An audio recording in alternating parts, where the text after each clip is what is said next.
Bien, empezamos la grabación de un nuevo vídeo. Vamos con un nuevo vídeo de ejercicio. En este caso estamos en la parte de interacción electromagnética, pero vamos a ver ejercicios de inducción electromagnética, es decir, generación de corriente eléctrica o de fuerza electromotriz inducida a partir de campos magnéticos. ¿De acuerdo? Bien, empezamos con un ejercicio teórico de selectividad en el que indica que justifiquemos razonadamente con ayuda de un esquema el sentido de la corriente inducida en una espira en cada uno de los siguientes supuestos. En el primer caso, la espira está en reposo, como vemos aquí, y se le acerca perpendicularmente al plano de la misma, ¿de acuerdo? Un imán por el polo sur. Lo más conveniente es que representéis la espira de tal forma que cuando indiquéis el sentido de la corriente, porque es lo que nos pide, podemos decir que es sentido horario antihorario y que se vea claramente. Entonces, lo más sencillo es ponerlo así, como si la espira fuese perpendicular al plano del papel y en la dirección de este eje, ¿de acuerdo? Acercándose el imán, de tal manera que cuando indiquemos el sentido de la corriente, sea fácil decir si es horario, ¿de acuerdo? O antihorario. Aquí tenemos una representación de lo que está ocurriendo. El sentido de movimiento del imán, por el polo sur se acerca. El campo magnético, recordemos que crea el imán, tiene esta dirección, este sentido, porque las líneas de campo salen del polo norte y entran por el polo sur, recordemos que son líneas cerradas, y eso es muy importante a la hora de justificar el sentido de la corriente, ¿de acuerdo? Bien, ¿qué es lo que está ocurriendo? Para ello nos vamos a apoyar a la ley de Lenz-Faraday, ¿de acuerdo? Recordemos que para que aparezca una fuerza electromotriz inducida es necesario que aparezca una variación del flujo magnético, ¿de acuerdo? Si no hay variación del flujo, no hay corriente. En este caso, lo que está ocurriendo es que al acercarse el imán, se está produciendo un aumento de las líneas de campo que atraviesan la espira, con lo cual va a aparecer una fuerza electromotriz inducida, es decir, una variación de la línea de campo que atraviesa la superficie de espira significa que hay una variación del flujo magnético. Si hay variación del flujo magnético, hay corriente inducida, que se va a oponer, ¿de acuerdo? Bien, ¿qué es lo que está ocurriendo? Que realmente se produce una disminución del flujo. ¿Por qué? Pues porque las líneas de campo que están atravesando son líneas de campo que, al ser una línea cerrada, se están acercando por el polo sur, ¿de acuerdo? Y el campo va en sentido contrario. ¿Qué es lo que va a ocurrir? Pues que va a aparecer, ¿de acuerdo? Lo que estoy diciendo aquí, que entra por el polo sur, y la corriente inducida tendrá un sentido tal que refuerce. Es decir, las líneas de campo están entrando por el polo sur, el campo magnético tiene sentido contrario, ¿de acuerdo? Por lo tanto, se va a generar una corriente tal que genere un campo magnético que aumente el número de líneas de campo que atraviesa la superficie de la espira. De tal manera que para que esto ocurra, aplicando la ley de Biot-Savart, el sentido de la corriente debe ser tal que genere un campo magnético inducido que se oponga a la causa que lo produce. ¿Qué ocurre? Pues según la ley de Biot-Savart, yo quiero que se genere un campo inducido que refuerce las líneas de campo en el sentido contrario al del campo magnético que lo está produciendo. De tal manera que para ello, según la ley de Biot-Savart, el sentido de la corriente, recordemos, aplicamos la regla de mano derecha, sería el sentido horario, como está indicado aquí. ¿De acuerdo? Es sencillo de analizar. Si el campo magnético, como vemos, siempre va del polo sur al polo norte, sentido positivo, si lo acercamos, ¿de acuerdo? Lo que estamos haciendo es que se opone, ¿de acuerdo? Bien, vamos ahora al apartado B. En el apartado B nos dice ahora que la espira está penetrando una región en la que existe un campo magnético uniforme, vertical y hacia arriba, manteniéndose la espira horizontal. Es difícil interpretar la situación, pero yo creo que se va a entender bien. Fijaros, lo que nos están diciendo es esto. Yo tengo una espira, como vemos aquí, perpendicular al plano de la pizarra, en este caso al plano de la diapositiva, ¿de acuerdo? Y penetra en un campo magnético donde el campo magnético es uniforme y perpendicular a la superficie de la espira. Fijaros, aquí estoy representando dos espiras. ¿Por qué? Pues porque como este es el sentido de movimiento de la espira, nos vamos a volver otra vez a apoyar en la ley de Lenz-Faraday. Lo que va a ocurrir es lo siguiente. A medida que la espira se desplaza, como vemos, pasamos de que no haya líneas de campo que atraviesen la superficie de la espira, por lo tanto no va a haber corriente, pero cuando está penetrando, el número de líneas de campo está aumentando, hasta que una vez que está dentro, el número de líneas de campo permanecerá constante. Pero mientras penetra, el número de líneas de campo está aumentando. Quiere decir que se está produciendo una variación del flujo, porque el flujo magnético lo que mide es la variación del número de líneas de campo. Entonces, como está aumentando el número de líneas de campo, es decir, está variando el flujo magnético, va a aparecer una corriente inducida que se va a oponer, en este caso, a ese aumento del flujo. Y para ello, lo que va a ocurrir es que se va a generar, igual que antes, como hemos visto, un campo magnético inducido debido a que va a aparecer una corriente en la espira que se va a oponer a la causa que lo produce. Si está aumentando el número de líneas de campo, queremos que disminuya. Por lo tanto, en este caso, la corriente, como vemos aquí, de la espira va en el sentido horario, ¿de acuerdo? Y de tal manera que, por la ley de Biot-Savart, que es como se explica, ¿de acuerdo? Aquí lo tenéis todo redactado, la corriente inducida tendrá sentido horario y el campo magnético inducido, según la ley de Biot-Savart, tendrá la misma dirección que el campo magnético, como vemos aquí, la misma dirección, pero sentido contrario al mismo. ¿De acuerdo? Es decir, lo importante es darse cuenta que mientras está penetrando, está apareciendo una variación de las líneas de campo, por lo tanto está apareciendo un flujo magnético y como consecuencia de que me está aumentando la línea de campo, el sentido de la corriente en la espira va a ser tal que haga que disminuya el número de líneas de campo. Entonces se está generando un campo magnético inducido que se opondrá a la causa que lo produce. Por lo tanto, el sentido de la corriente tendrá que ser el que se indica en la figura. ¿De acuerdo? Evidentemente, al final, después de analizar todo esto, habrá que indicar que ese campo magnético inducido vendrá determinado por la ley de Biot-Savart, ¿vale? Y que tendrá sentido contrario al del campo, en este caso, como está indicado, ¿vale? En el momento, insisto, que la espira termine de penetrar en el campo, como el número de líneas de campo va a ser siempre constante, porque mientras se desplace por aquí, dentro del campo, el número de líneas de campo que van a atravesar es el mismo, pues evidentemente el flujo va a ser constante y cesará la corriente. Cuando salga del campo, como irá disminuyendo el número de líneas de campo, habrá una variación del flujo y aparecerá una corriente.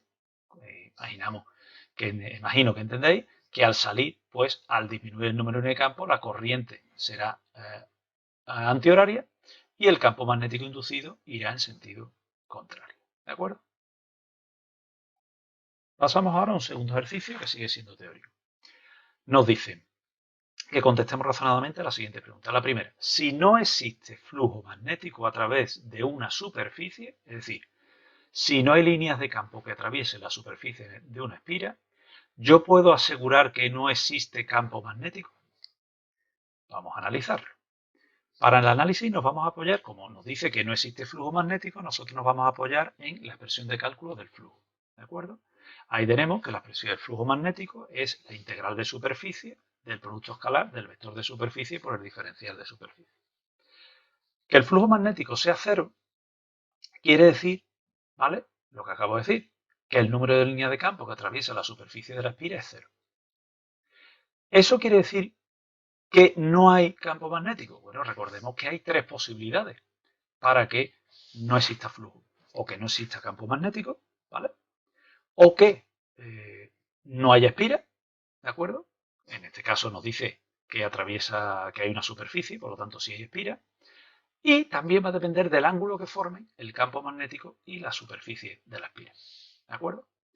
Si nos basamos en eso, podemos ver cómo, si yo tengo un campo magnético uniforme y el vector de superficie forma un ángulo que es perpendicular a las líneas de campo, el producto escalar sería cero.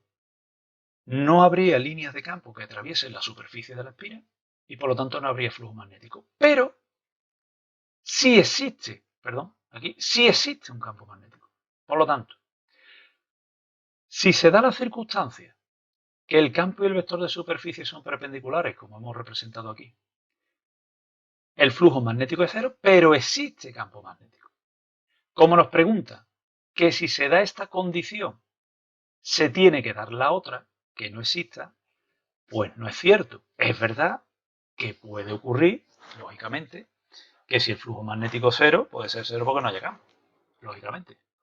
Pero, en este caso, como hemos encontrado una situación en la que hay campo magnético y pese a que existe campo magnético, el flujo magnético es cero, lo que nosotros podemos afirmar es que existe, por tanto, un campo magnético y que el flujo es 0.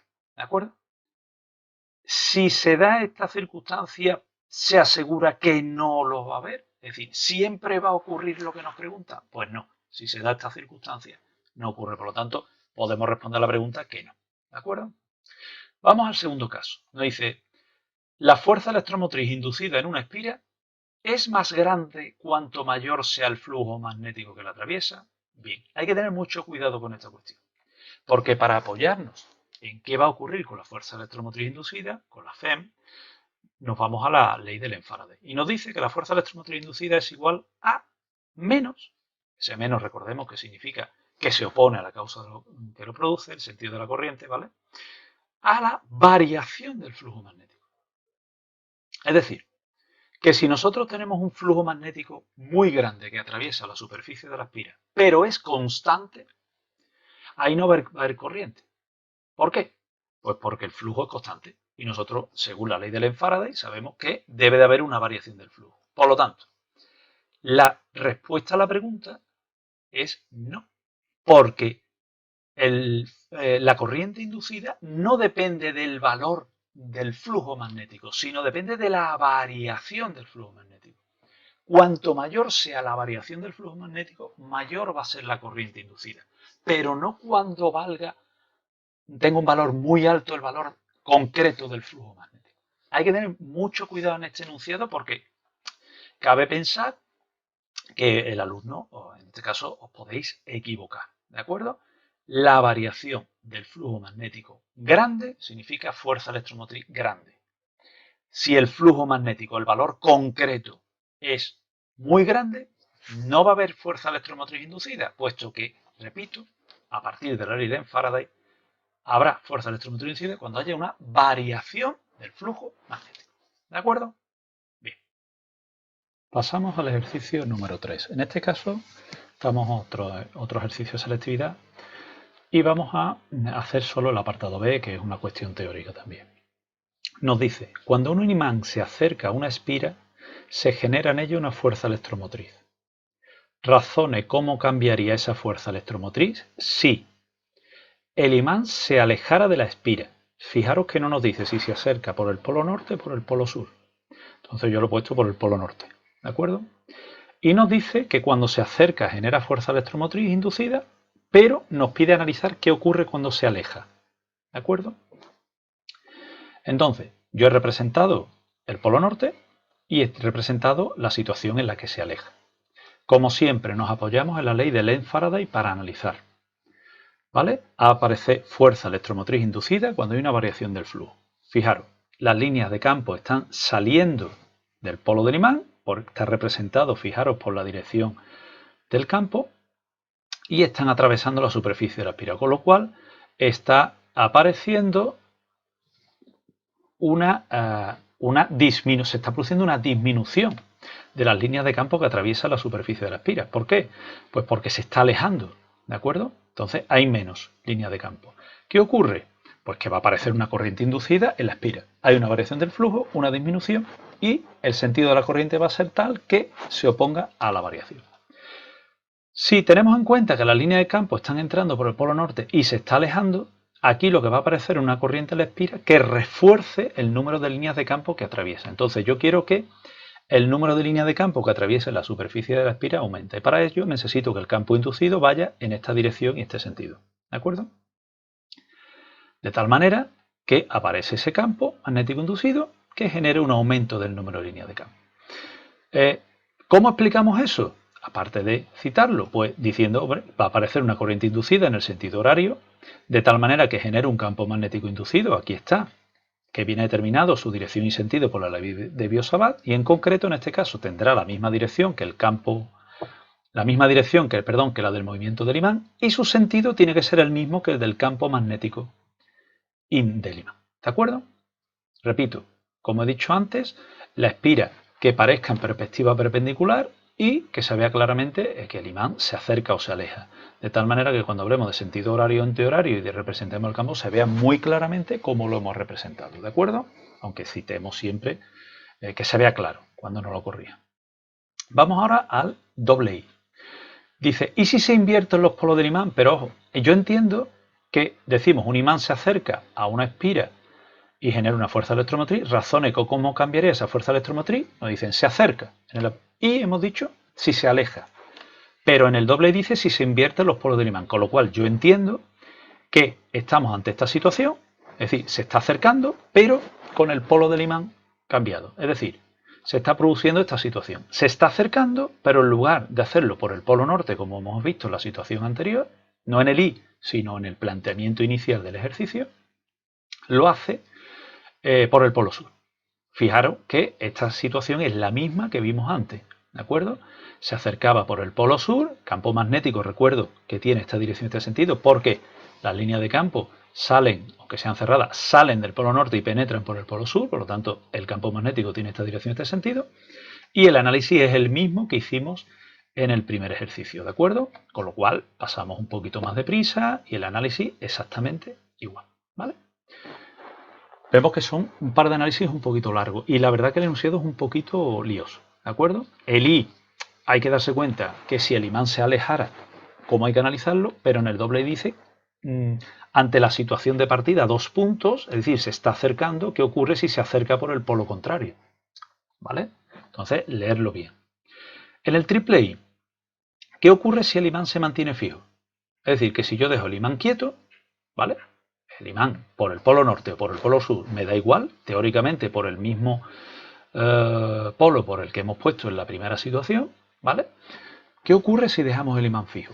La respuesta es muy sencilla, ¿vale? ¿Qué ocurre? Pues que el número de líneas de campo que atraviesa la superficie de la espira no cambia. Y recordemos que por la ley de Lenz-Faraday no se produce fuerza electromotriz inducida porque no hay variación de líneas de campo. Es decir, siempre apoyándonos en la ley de Lenz-Faraday, si se mantienen, imaginemos que se está moviendo el imán y lo frenamos, ya sea por el polo norte o polo sur, da igual, alejándolo o acercándolo, está quieto. El número de líneas de campo que atraviesa la superficie de la espira es constante y por lo tanto si no hay variación del número de líneas de campo, es decir, variación del flujo, no hay corriente inducida. ¿De acuerdo? El triple I es sencillo de responder apoyándonos en la ley de Lenz-Faraday. ¿Vale? Vamos ahora a un ejercicio de cálculo. Nos dicen que tenemos un campo magnético, recordemos que para calcular la fuerza electromotriz inducida en un cálculo numérico tenemos 3 situaciones. Que cambie el campo magnético, vamos a ver un ejemplo que es este, que sea variable, que la espira se mueva, que rote, que varíe el ángulo entre el campo y la superficie, o que la espira varíe su superficie. Esos son más raros, ¿de acuerdo? Nosotros vamos a ver un ejemplo con variación del campo magnético y otro con la variación del ángulo que forman el vector de superficie y el campo. En este caso empezamos por un campo magnético variable, uniforme pero variable, como vemos aquí. Ese campo magnético cuyo módulo tiene este valor, en el sistema internacional esto es Tesla y esto es segundo, por lo tanto esto es radianes. Cuidado que aquí hay que trabajar en radianes, mucho cuidado, ahora lo diré en el cálculo. Nos dicen que forma un ángulo de 45 grados, es decir, el campo magnético, como veis, es uniforme, ¿de acuerdo? Pero es variable, su módulo cambia. El radio de la espira es 12 centímetros. Cuidado que lo primero que he hecho aquí, fijaros, es representar el radio en metros, ponerlo en metros. Nos pide que calculemos la fuerza electromotriz inducida en la espira en el instante t igual a 2 segundos. En todos estos ejercicios la mecánica es la misma. Primero hay que obtener la expresión en función del tiempo del flujo magnético y después, a partir de la ley de Lenz-Faraday, derivar y obtener la expresión de la fuerza electromotriz inducida. ¿Que nos la piden en un instante concreto? Sustituimos para ese valor y calculamos. Siempre igual, ¿de acuerdo? Pues la mecánica es esa. Primero obtenemos la expresión del flujo. ¿Cómo? Pues partimos de la expresión general de la integral de superficie, pero como tanto el campo magnético es uniforme como la superficie es constante, nos vamos a quedar con el producto escalar. Módulo del primero por el módulo del segundo por el coseno del ángulo que forma. Es una espira circular, por lo tanto, su superficie es πr cuadrado, ¿de acuerdo? Aquí aparece el módulo del campo, 2 por el coseno de 100t. El 2 lo he puesto aquí fuera y he puesto el coseno de 100t al final, la variable lo he puesto al final. Y el coseno del ángulo que forman, coseno de 45 grados. Aquí, como me están dando los grados, pues hago el coseno de 45 en modo D, ¿de acuerdo? Cuidado con la calculadora, ¿vale? No lo hago en modo radian porque me están dando el dato numérico. ¿De acuerdo? Por lo tanto, si sustituimos los datos, el radio es 0,12 al cuadrado, ¿vale? Pues nos quedaría, y por 2 y por el coseno de 45, nos queda, lo voy a dejar en función de pi, ¿vale? 0,2 por pi coseno de 100. Evidentemente en Weber, que no se nos olvide la unidad. Pasamos ahora al cálculo de la fuerza electromotriz inducida para t igual a 2 segundos. ¿Qué vamos a hacer? Pues aplicar la ley del Faraday para obtener la expresión, como he dicho, y después sustituir para el instante correspondiente, 2 segundos. Pues venga, lo primero, aquí tenemos la expresión de la fuerza de la ley del Faraday, sustituimos el flujo por lo que vale y derivamos. Recordemos, aquí tenemos el menos lo que indica es que se opone a, ¿de acuerdo? Si se pone en negativo o en positivo no importa, ¿de acuerdo? La polaridad no se suele tener en cuenta, pero ese menos lo operamos. La derivada del coseno es el menos seno, por eso menos lo he puesto positivo, ¿vale? Menos que sale de la derivada, seno de 100t, y la derivada de 100t es 100. Por lo tanto, 0,02 pi por 100, pues me queda 2pi. Cuidado ahora, porque ahora lo que hacemos es sustituir para el instante 2 segundos y me queda 100 por 2. Cuidado que esto es en modo radian, ¿vale? O sea, lo tenéis que poner en modo radian. 100 por 2 no es 200 grados, es 200 radianes. Cuidado. Modo radian, seno de 200 y multiplicamos por 2pi. ¿De acuerdo? Por 2 por 3, 14, 16. Y nos queda menos 1,75 voltios. Repito, que eso simplemente depende de la polaridad, ¿vale? Lo que indica que se opone. Vamos al apartado B. En el apartado B, que ya he puesto aquí, nos dice: ¿podría conseguirse que fuese nula la fuerza electromotriz inducida girando la espira? Es decir, si yo cojo la espira y la giro, ¿puedo conseguir que deje de pasar corriente? Recordemos, girándola, ¿vale? Recordemos que hemos visto antes que deja de variar el flujo, deja de haber variación del flujo cuando no hay campo, o cuando el ángulo que forma el vector de superficie con el campo magnético es de 90 grados. Si nosotros estamos diciendo que forma 45, si yo giro la espira de tal manera que el ángulo que forme la superficie de la espira, el vector de superficie con el campo, sea de 90 grados, como indico aquí, el flujo sería nulo y, lo que es lo más importante, no hay variación del flujo magnético, por lo tanto, no hay fuerza electromotriz inducida. ¿De acuerdo? Es decir, habría que variarlo en concreto 45 grados de tal forma que al final forme 90. ¿Vale? Es muy sencillo responder, 3-4 líneas, se responde muy rápido. Me apoyo en la ley del Faraday, busco que el flujo, en este caso girando, me dicen girando, la espira, el vector de superficie forma un ángulo de 90 grados, con lo cual no hay flujo magnético, y si no hay flujo magnético y por tanto no hay variación del flujo, evidentemente no hay fuerza electromotriz inducida. Bien, por último vamos al último ejercicio. En el último ejercicio, vamos a ver los dos apartados. Nos dice que ahora tenemos una espira de 10 centímetros de radio, yo ya lo he puesto en metros, cuidado, que hay que trabajar en unidad de sistema internacional. Se coloca en un campo magnético uniforme, ¿vale? Que las líneas de campo son paralelas, y que toma este valor en módulo.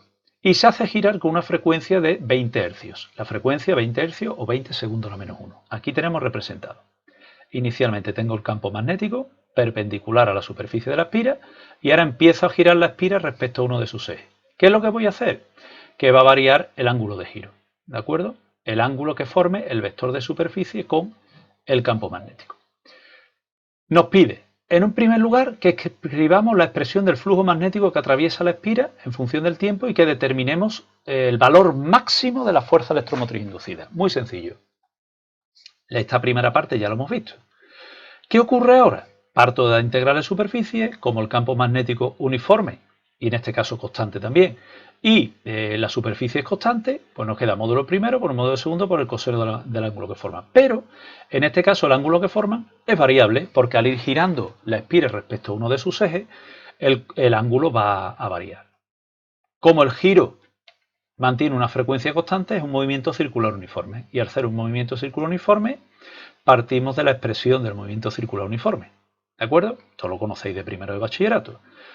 El ángulo inicial es 0, el tiempo inicial es 0, ¿vale? Y nos quedaría omega por t. Y recordemos que la velocidad angular es 2pi por la frecuencia. 2pi por la frecuencia. cuyo valor conocemos, que es 20 Hz. Aquí tenemos los datos cogidos, ¿vale? Con lo cual sustituimos el valor del ángulo de giro en función del tiempo en la expresión del flujo, el campo por lo que vale y la superficie, como me dicen que es circular, es pi r cuadrado. Si hacemos todas esas operaciones, pi r cuadrado, pi por 0,1 al cuadrado y por 0,4, que es el valor del campo, nos queda 40 pi por t y por 2 pi por la frecuencia. Así todos los cálculos los dejan en función de pi porque es más sencillo. Y ojo, en este caso nos queda el valor, repito, del ángulo. La expresión del flujo, que era de lo que estaba hablando, perdón, nos quedaría aquí, ¿vale? Nos quedaría el módulo del campo, esta es la expresión, perdón, del ángulo en función del tiempo, en radianes, ¿vale? En radianes, recordemos que hay que trabajar en radianes, y nos quedaría el módulo del campo, 0,4, por el módulo del vector de superficie, que es pi r cuadrado, y ese cálculo, pi r cuadrado por el módulo del campo, pues nos quedaría 0,04 pi. Ahora sí, ¿de acuerdo? Por coseno de 40 pi t, que es el valor del ángulo. Como vemos, tenemos un flujo magnético variable en función del tiempo, ¿vale? Eso es lo que nos pedía en el apartado A, pero además nos pedía cuánto vale el valor máximo de la fuerza electromotriz inducida. Muy sencillo. Aplico la ley de Faraday. Aquí está. Y obtengo la expresión del flujo. De la fuerza electromotriz. Hago la derivada del coseno es el seno, aquí está. Como es, es el menos seno, menos menos más, por eso aparece aquí en positivo. Y ahora sería la derivada de lo de dentro, 40 pi por 0,04 pi. Cuando yo hago esa operación, dejándolo en función de pi, que me aparecería pi cuadrado, me sale 0,16. Evidentemente voltios. Pero me pide cuánto vale el máximo de la fuerza electromotriz inducida. Pues siempre que os pidan eso en una función periódica, es cuando el seno o el coseno de esa función hace que el valor sea máximo. Es decir, ¿cómo consigo yo que sea máximo? Cuando el seno de esto vale 1. Es decir, mi condición es que el seno de 40 pi t es 1. Cuando el seno de 40 pi t es 1, la fuerza electromotriz máxima valdrá 0,0 pi al cuadrado. Es decir, este es el valor máximo de fuerza electromotriz que se puede alcanzar. ¿De acuerdo? Como veis, muy sencillo. Os vais a la función trigonométrica y cuando esa función trigonométrica, en este caso de la fuerza electromotriz inducida, tome el valor 1. Como es el seno, pues el seno. En ondas veremos que dependerá, ¿de acuerdo? Porque hay ondas que están en función del seno, del coseno, aparece un signo delante, bueno, ya lo analizaremos. Pero el valor máximo que va a tomar la fuerza electromotriz inducida dependerá del valor máximo que alcance la función, en este caso, senoidal, seno, que tenemos aquí. Si toma el valor 1, 0,016 pi cuadrado por 1, pues el máximo valor que puede tomar. Y aquí tendríamos el máximo valor de la fuerza electromotriz inducida. Vamos ahora al apartado B. En el apartado B nos dice: explique ahora cómo variarían los valores máximos del flujo magnético y de la fuerza electromotriz inducida si duplicamos el radio de la espira o bien si duplicamos la frecuencia de giro. Antes de empezar, nos dice: explique cómo varían los valores máximos del flujo magnético y de la fuerza electromotriz. Lo primero que hay que hacer es obtener las expresiones teóricas del flujo y de la fuerza electromotriz inducida, de la FEM. Bien, aquí tenemos, lo he abreviado lo máximo posible y expresado de forma teórica, ¿vale? Campo, producto, ya sabemos que es un producto escalar porque el campo es uniforme y la superficie es constante. Nos queda esta expresión, nos lo vamos a analizar otra vez. Nos quedaría el módulo del campo por el módulo del vector de superficie, que es pi r cuadrado, por coseno de θ, que hemos dicho que es 2pi por la frecuencia por el tiempo. ¿Cuánto es máximo el valor del flujo? Cuando la función trigonométrica, coseno de 2pi ft, vale 1. En ese caso, el flujo magnético es máximo. Aquí tenemos la expresión. Evidentemente en Weber. Lo que pasa es que obvio la unidad porque es que me quedo sin sitio, ¿vale? Vamos ahora a la fuerza electromotriz inducida. Lo hemos obtenido de la expresión anterior, derivamos de forma teórica sin sustituir los datos, ¿vale?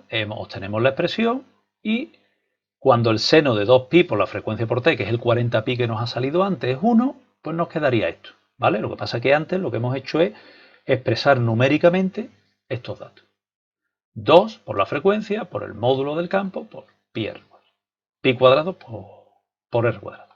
Bien. Ya tenemos las expresiones generales. ¿Qué nos dice ahora? Y para esto hay que ir muy sencillo.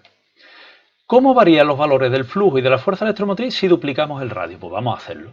Yo digo, mira, vamos a coger ahora y digo, mira, ahora el flujo magnético máximo prima es el módulo del campo, como veis, por pi por un nuevo valor de radio al cuadrado. Pero ese valor nuevo de radio, ¿cuánto es? Pues 2 veces el radio inicial, porque me dice que lo duplique el radio. Pues ese R', ese nuevo radio de la espira, es 2 veces el radio inicial.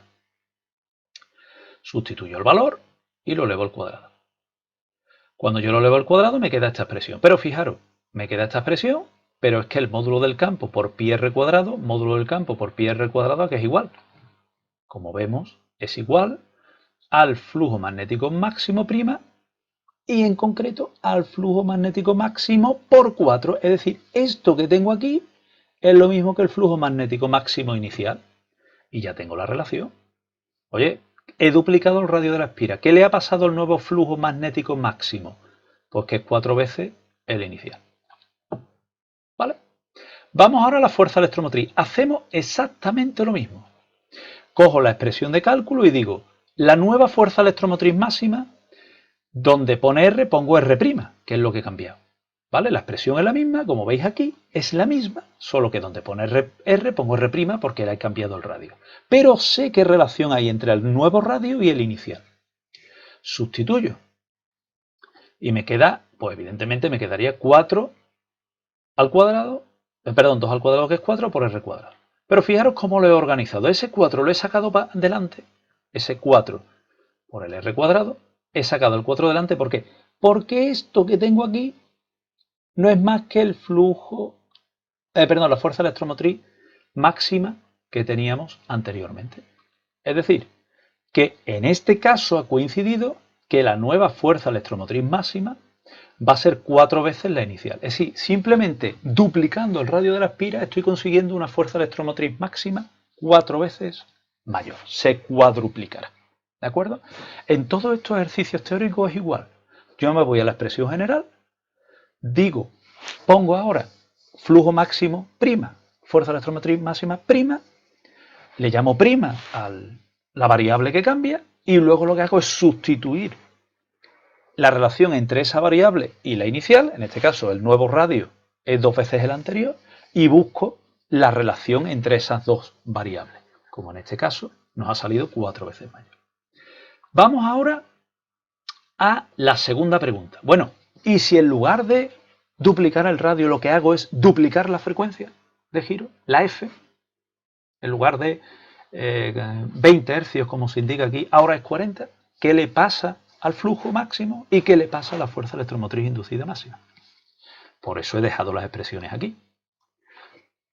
Bueno, yo me fijo aquí y la respuesta es evidente. Digo, oye, yo veo que el flujo máximo depende del módulo del campo, de pi, que es una constante, y del radio al cuadrado. No he modificado ni el campo ni el radio. He modificado la frecuencia. Pues como el flujo magnético máximo no depende de la frecuencia de giro, pues no le va a pasar nada. Va a seguir siendo constante. ¿Vale? Por lo tanto, sin problema. Vamos ahora a la fuerza electromotriz inducida.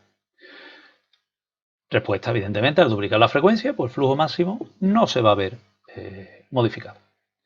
Nos vamos ahora aquí y yo veo que en la expresión de cálculo sí aparece la frecuencia. Digo, bueno, vale, aparece la frecuencia. Pues yo pongo el nuevo flujo magnético máximo, perdón, la nueva fuerza electromotriz inducida máxima, sustituyo la variable que cambia, digo, ahora le llamo F', y lo que hago ahora es sustituir F' por su relación con la frecuencia inicial. Nos han dicho que la duplicamos. Pues donde pone F' pongo 2F. Fijaros que he puesto 2 por 2F, podría haber puesto 4. Pero claro, ¿por qué? Lo he dejado así, porque veo que esta estructura que tengo aquí, el 2F por el módulo por pi cuadrado por R cuadrado, coincide con el valor de la fuerza electromotriz máxima inicial que tenía. Y puedo hacer esto. Con lo cual, si modifico y hago el doble la frecuencia de giro, lo que estoy consiguiendo es duplicar la fuerza electromotriz máxima que aparecerá en esa espira. ¿De acuerdo? Que está girando. Como vemos, vamos, el análisis es sencillo. Yo siempre recomiendo lo mismo, ¿vale? Situación inicial, ¿De acuerdo? Situación final, ¿qué modifico? ¿Qué relación hay? Como vemos aquí, ¿vale? Yo tengo la expresión general, voy a apoyarme en este para volver a insistir.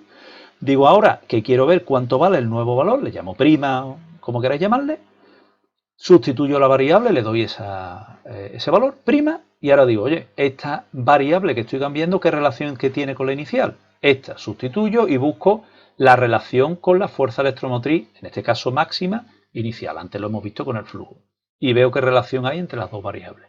En el momento que tengo la relación entre las dos variables, pues puedo analizar si se duplica, no se duplica o qué es lo que ocurre. ¿De acuerdo? Bien, pues con esto finalizamos el vídeo.